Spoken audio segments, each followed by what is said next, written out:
Fire it up.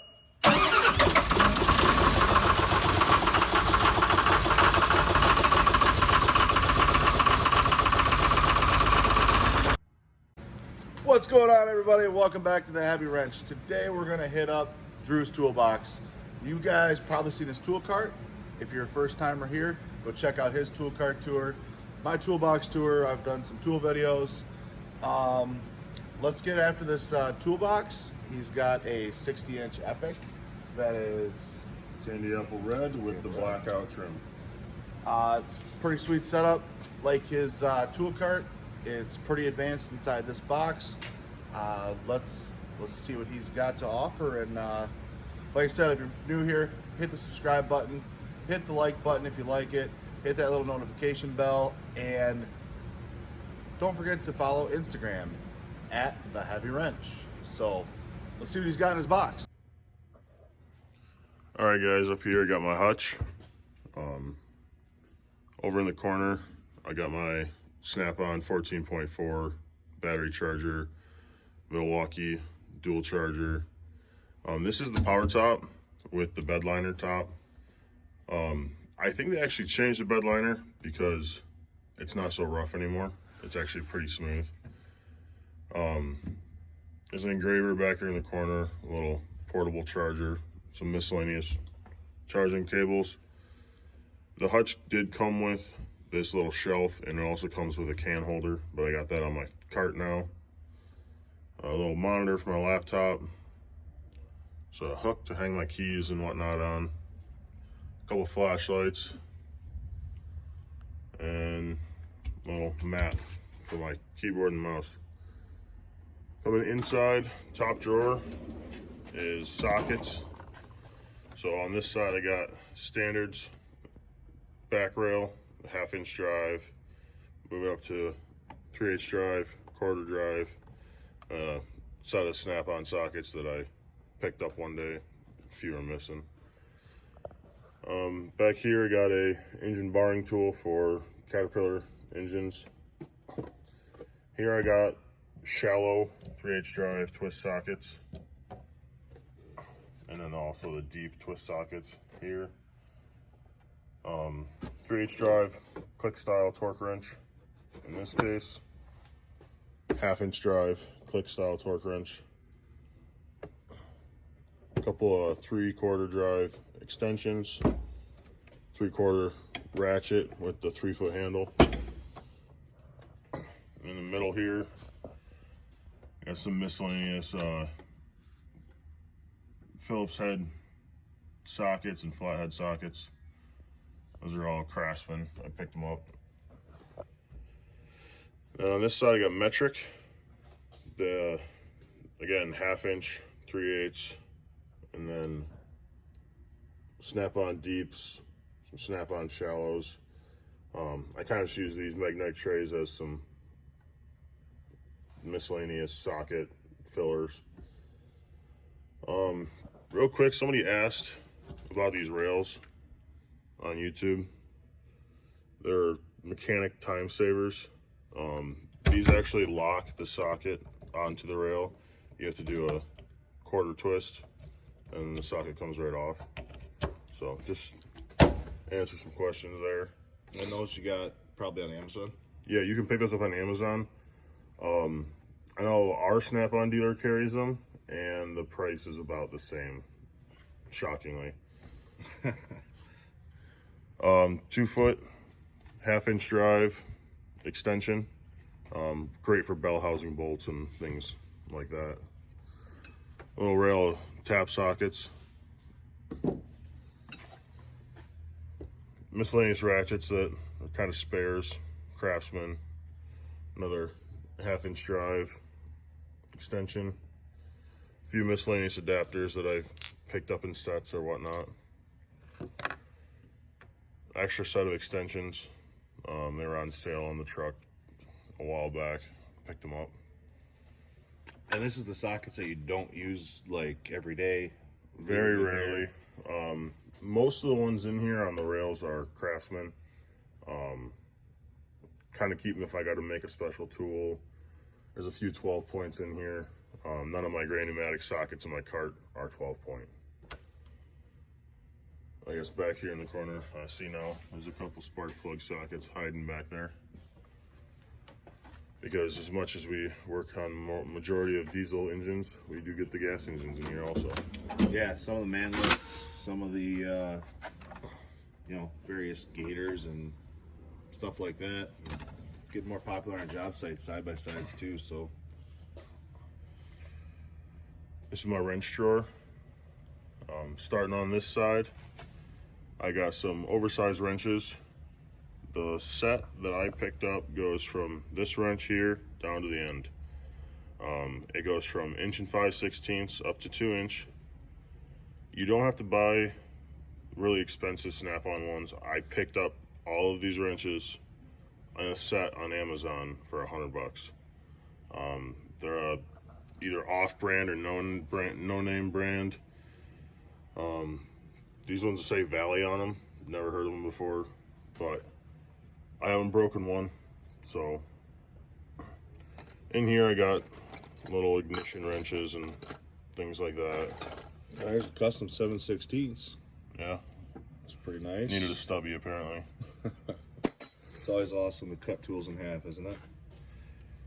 Right here we have some Craftsman ratcheting wrenches, and then some Husky ones that I picked up at Home Depot on sale. But why I don't like them is there's a focus. It has the ratcheting open end. Doesn't work all that great. Great idea, not that great in practice. Some spare Craftsman wrenches. Got that custom 1 inch ratchet, or just wrench. A couple of stubby 1/2 inch wrenches. The metric Husky wrenches to go with the standard ones. Back here, got some snap-on line wrenches. They come in handy every once in a while, but they mainly live back there. A few bigger metric combination wrenches. A few miscellaneous metric wrenches up here. Left-hand fits-alls. And this one goes back here. One little thing I wanted to address before we move to the next drawer is these little guys. I got these in a set when I was a freshman in college. Had no idea what they were for. And it actually took me a couple years before I figured out what they were truly for.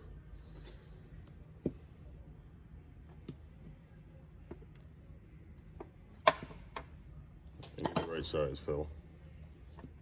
I thought you grabbed the 13, man. They go in your ratchet wrench, kind of give you a little extension of sorts.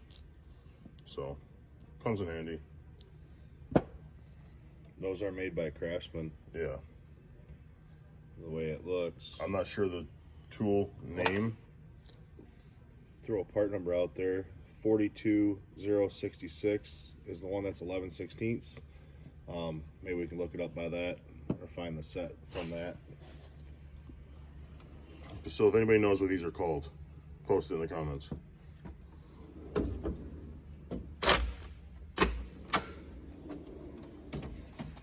In this drawer I got my snap-on tap and die set.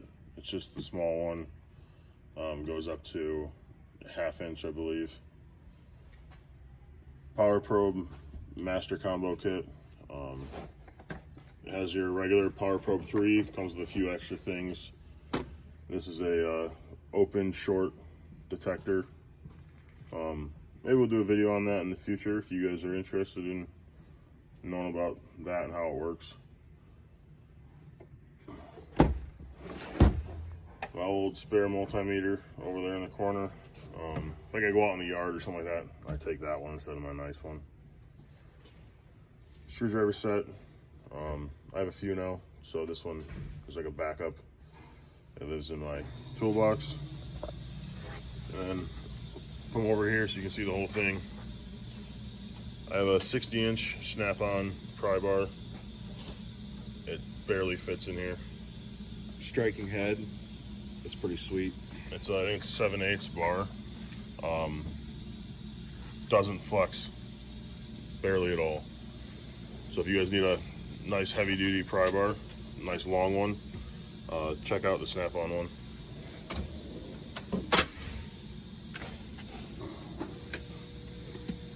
In this drawer I got a few pliers I don't have in my cart, some extra screwdrivers, Craftsman nut drivers, Craftsman Torx screwdrivers, my miscellaneous screwdrivers that just live in my toolbox. Come over here, I got a punch holder, a few lady slippers, little offset pair of needle nose. This set of pliers is a little different. It is for removing air brake lines with the quick connect style. So this side's your gripper. I think it actually says that on there somewhere. Yeah, so this side's your gripper, so that grips the hose, and then this pusher side goes against the fitting. And if I can do this one-handed, you just open that up and put the line inside there, and then as you squeeze it down, this one grips, and then the pliers spread it apart. If you ever worked on trucks, you know exactly what I mean when I say the lines do not come off. A few miscellaneous Craftsman punches, chisels, center punches back there, a couple Snap-on tie rod end pullers. This set here, people have been asking me about part numbers on. Yeah, so this is the new style the Snap-on's putting out. Blue Point actually is making them now. But I don't know if that PH7A, I think is the part number. It's PW or PH7A, yeah. But this is the newer style. And then I picked these ones up. This is the old style. Basically the only difference is this one, the old one, has metal handles. And this is a PR8. There's no A at the end of it. I think the part number for this one in this style was PR7. Without the A, I think the A is giving you the different design at the end of the part number. So PR7, PR8s, super handy.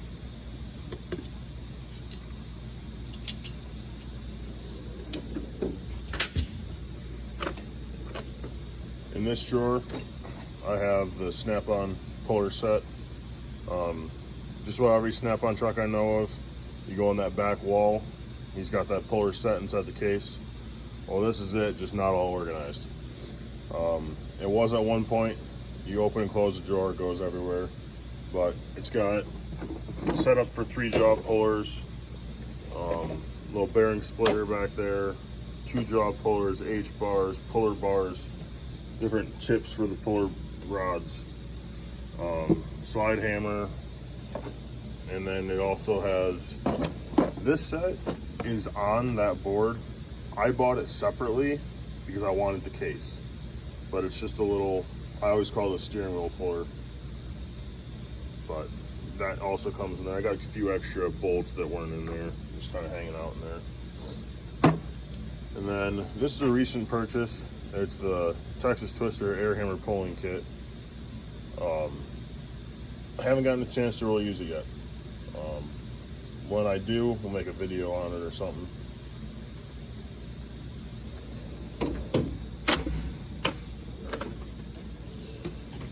This is my quote-unquote air tool drawer. I have one air tool in here. Ingersoll Rand, 1/2-inch drive, impact back there. Air tool oil, some accessories for some of my power tools back here. A little grease gun for my Snap-on ratchet. Milwaukee batteries, Milwaukee drill, impact drivers. And then I got the new right angle Milwaukee die grinder.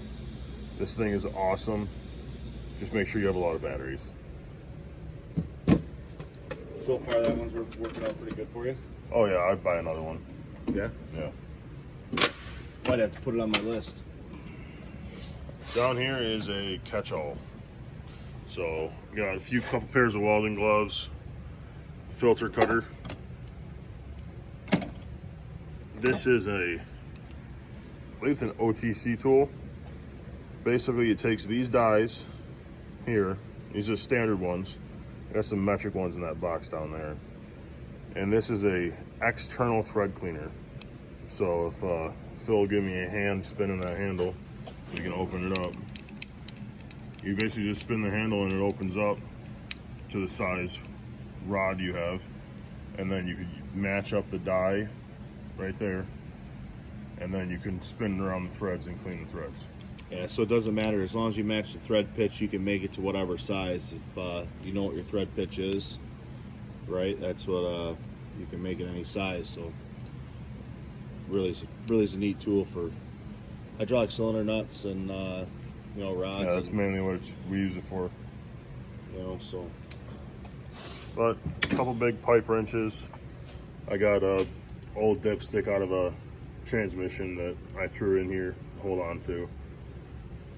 The old nicked up cylinder rod, use it as a big punch now. A couple 8-inch C-clamps, cheapo drill index, cheapo corded drill. In here, I got a little dial caliper set. No, I get in this orange box. Yeah, we'll get into that. In here, I have my hydraulic test gauges. They're made by Caterpillar. If you guys want the part number, let me know. But they are viscous filled hydraulic test gauges. Really nice set. A little pricey, but I think getting a analog style gauge that's viscous filled is worth it. Over the digital? I'm not a big fan of the digital. That's an interesting point. There's a lot. That's like a 50-50 split anymore. You know, Yeah. there's certain instances where I'd love to have the analog gauges. You know, they're awesome for seeing sweeps, but there's other instances where I'm kind of lazy and just want to grab my digital gauge and Yeah, I'll agree pressure. that the digital is faster, but I mean, and you don't have to really care what pressure you're using, because that's, who would want to pop one of these gauges? You know, you throw the wrong gauge on and you're like this one. yeah, Yeah. that one exactly. Yeah. That happens. It's a simple mistake, costs you some money, but yeah, the analog gauges are pretty sweet. I do.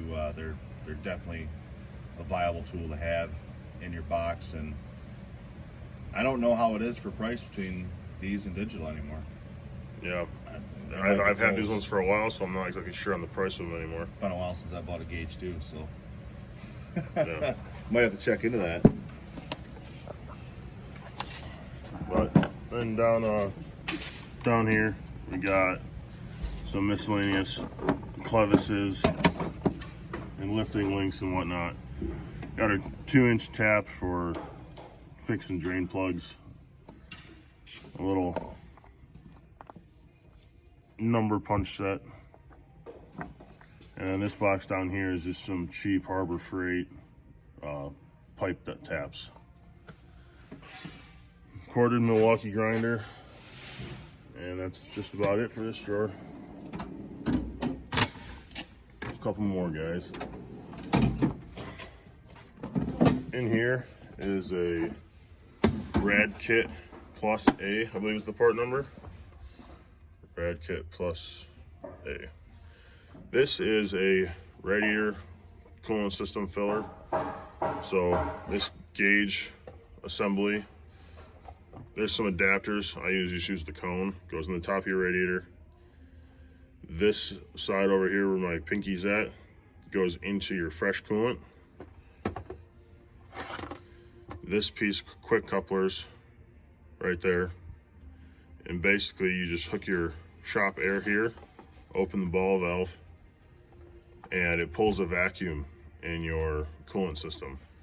You can read your vacuum pressure right here.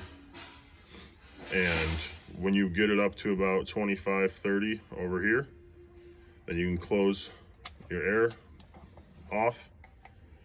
And I like to hold the vacuum for a minute or so, and you can kind of see if your vacuum leaks down, you most likely got a leak somewhere. It could be where you're mounted into the radiator, just because it's not that great of a seal. But once you are ready, you just open this little ball valve, and it sucks the coolant right into the system.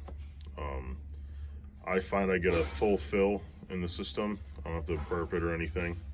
So it comes in handy. It's big systems. It's a lot better than holding the bucket and dumping it in. Down here, a few miscellaneous cans of paint, power strip, some wax and dry for my toolbox.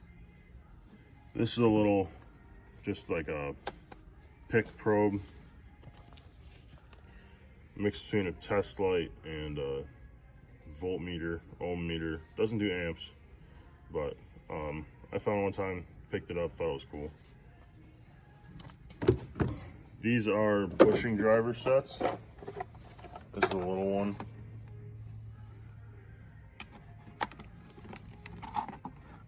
They're step drivers, it's not just like a single. These are quite pricey.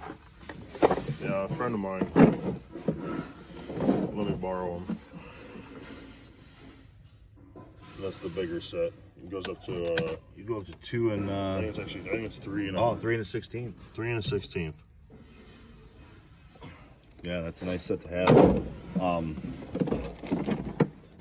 Definitely advanced as far as having them in your box. In this box, I just have random hydraulic fittings, plugs, caps. I'd like to get a better organization setup for in here. I'd probably use these ones more instead of fills, because fills are organized and mine are not.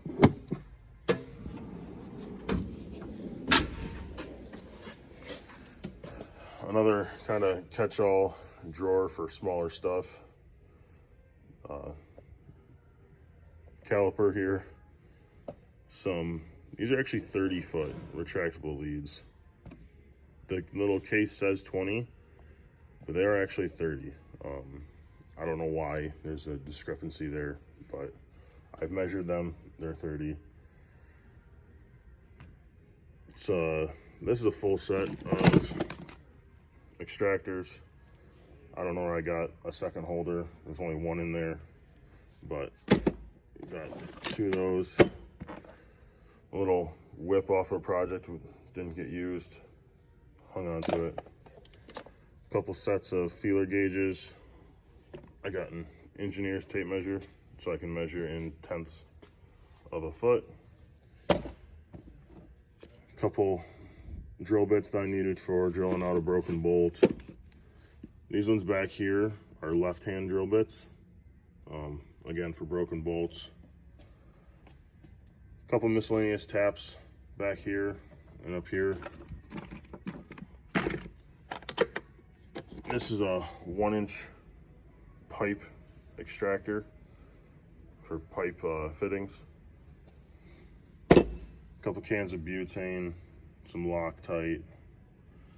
This is all sample size of products that I got from a event I went to. Spare parts from kits that I put on machines, and you don't use all the pieces for that kit, for that model. Spare safety glasses, some sunglasses, a brake line tubing bender, Blue Point. Used it like once here at work, mainly for my own truck. Battery tester, a little level. This is the snap-on soldering, butane soldering pen. I used to use this a lot more than I do these days. I couldn't tell you the last time I used it now, but when I was using it, it was really handy. I really enjoyed using it. I'd like to get the little torch tip for the end of it, I'd use it again. And last one is kind of like a little personal junk drawer. Some straws for lunch. I always forget to grab straws. Snap on my toolbox owner's manual, some pay stubs and whatnot, glasses, cleaning wipes, miscellaneous keys, old toolbox keys. That's really it for here. I mean, you got some old pens and pencils, markers, paint pens, things like that, but I don't use that drawer that much. Just throw my personal random stuff in there.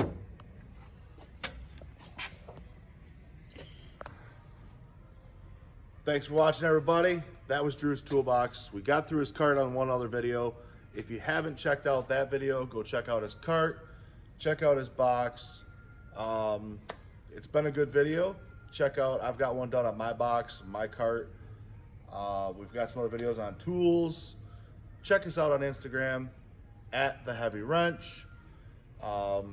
Thanks for sharing your stuff, Drew. I mean, it takes a lot to actually just show your stuff on a video. You guys commented that my cart was a little long. Tried to go a little faster on my big box. If there's anything in here you guys want to see more on, part numbers, more in depth on a kit of some sort, let us know. Like, we'll take pictures of it, we'll make a video on it, whatever you guys want.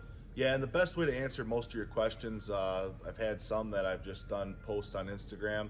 I think that's a good way to get pictures back to you, or stuff like that. Yeah, just get a hold of us. We'll do the best we can.